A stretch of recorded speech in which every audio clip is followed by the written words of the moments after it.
আসসালামু আলাইকুম সুপ্রিয় দর্শক, আপনারা জানেন যে বাংলাদেশ জামাত ইসলামের আমির ডক্টর শফিকুর রহমান এবং জামাত ইসলামের নায়েবে আমির সৈয়দ আব্দুল্লাহ মোহাম্মদ তাহের তারা দুজনই ইউরোপ সফরে গিয়েছিলেন। ইউরোপ সফর শেষে আসার পথে লন্ডনে বিএনপির ভারপ্রাপ্ত চেয়ারম্যান জনাব তারেক রহমান এবং বেগম খালেদা জিয়ার সাথে সাক্ষাৎ করেছেন। দীর্ঘ সময় তারা বৈঠক করেছেন, একটি গোপন বৈঠক। এই বিষয়টি ফাঁস করেছেন যুগান্তর। যুগান্তর পত্রিকায় এসেছে, আপনাদেরকে পত্রিকার নিউজগুলো আপনাদেরকে দেখাবো। সেখানে কি কথা হয়েছে বিস্তারিত আমরা সেখানে দেখব। শিরোনাম করেছে যুগান্তর, লন্ডনে তারেক রহমানের বাসায় গেলেন জামাত আমির। এই শিরোনামে তারা একটি নিউজ করেছে, প্রতিবেদন করেছে। আমরা দেখব সেখানে যুগান্তর কি লিখেছেন। সাবেক প্রধানমন্ত্রী বিএনপি চেয়ারপারসন খালেদা জিয়ার সঙ্গে লন্ডনে সাক্ষাৎ করেছেন বাংলাদেশ জামাত ইসলামের আমির ডাক্তার শফিকুর রহমান ও সৈয়দ আব্দুল্লাহ মোহাম্মদ তাহের। তাদের মধ্যে কি আলোচনা হয়েছে তা জানতে চোখ সামনের দিকে রাখতে হবে বলে মন্তব্য করেছেন বেগম খালেদা জিয়ার প্রেস সচিব মারুফ কামাল খান সোহেল। মঙ্গলবার 15 এপ্রিল সামাজিক যোগাযোগ মাধ্যমে ফেসবুকে একটি স্ট্যাটাসের মাধ্যমে তিনি এ মন্তব্য করেন। পোস্টে ফারুক কামাল লিখেছেন, ইউরোপ সফর শেষে লন্ডনে পৌঁছে সম্প্রতি জামাত ইসলামের আমির ডাক্তার শফিকুর রহমান ও নায়েবে আমির ডাক্তার সৈয়দ আব্দুল্লাহ মোহাম্মদ তাহের সাবেক প্রধানমন্ত্রী বিএনপির চেয়ারপারসন বেগম খালেদা জিয়ার সঙ্গে সাক্ষাৎ শেষে দেশে ফিরেছেন।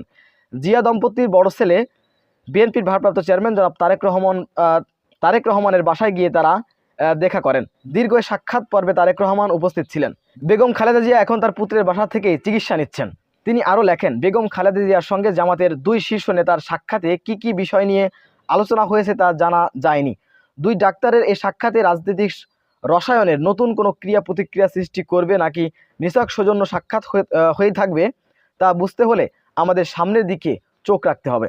সেনাপ্রধানের বিষয়ে ফারুক কামাল বলেন, বেগম জিয়া উন্নত চিকিৎসার জন্য বিলেতে যাওয়ার আগে সেনাপ্রধান জেনারেল ওয়াকরুজ্জামানের তার বাসায় গিয়ে দেখা করেছিলেন। সেই সাক্ষাৎ নিয়েও বিশদ কিছু জানা যায়নি। সুপ্রিয় দর্শক, আপনারা জানেন যে বাংলাদেশ জামাত ইসলামের আমির ডাক্তার শফিকুর রহমান এবং সৈয়দ আব্দুল্লাহ মোহাম্মদ তাহের নায়েবে আমির তারা দুজনে ইউরোপ সফরে গিয়েছিলেন। সফর শেষে আসার সময় তারা জাতীয়তাবাদী দল বিএনপির চেয়ারপারসন বেগম খালেদা জিয়া এবং তার ছেলে ভারপ্রাপ্ত চেয়ারম্যান জনাব তারেক রহমানের সাথে তারেক রহমানের বাসায় সাক্ষাৎ করেছেন। এবং যে সাক্ষাৎ, এটি কিন্তু গোপন সাক্ষাৎ। এ বিষয় নিয়ে বিস্তারিত কোনো জানা যায়নি যে এটা কোনো রাজনৈতিক সমীকরণ পরিবর্তনের জন্য কোনো আলোচনা হয়েছে কিনা বা কোনো সাক্ষাৎ হয়েছে কিনা, নাকি নিছক একটি সৌজন্য সাক্ষাৎ, এই বিষয় নিয়ে কিন্তু কোনো তথ্য এখনো পর্যন্ত কোনো গণমাধ্যম দেননি। যুগান্তর যেটি দিয়েছেন যে শুধু সাক্ষাৎ হয়েছে এবং কি আলোচনা হয়েছে এ সম্পর্কে কিন্তু জানা যায়নি। খালেদা জিয়ার প্রেস সচিব তিনি বলেছেন যে এই বিষয়টি জানতে হলে সামনের দিকে চোখ রাখতে হবে। তো সুপ্রিয় দর্শক, বিএনপি জামাতের লন্ডনের সাক্ষাৎকে আপনারা কীভাবে দেখছেন অবশ্যই আপনাদের মূল্যবান মন্তব্য কমেন্ট বক্সে জানাবেন। সবসময় সত্য নির্ভর তথ্য পেতে স্বাধীন বাংলা টিভি ইউটিউব চ্যানেলটি সাবস্ক্রাইব করে আমাদের সাথে থাকুন। আসসালামু আলাইকুম রহমতুল্লাহি ওয়া বারাকাতুহু।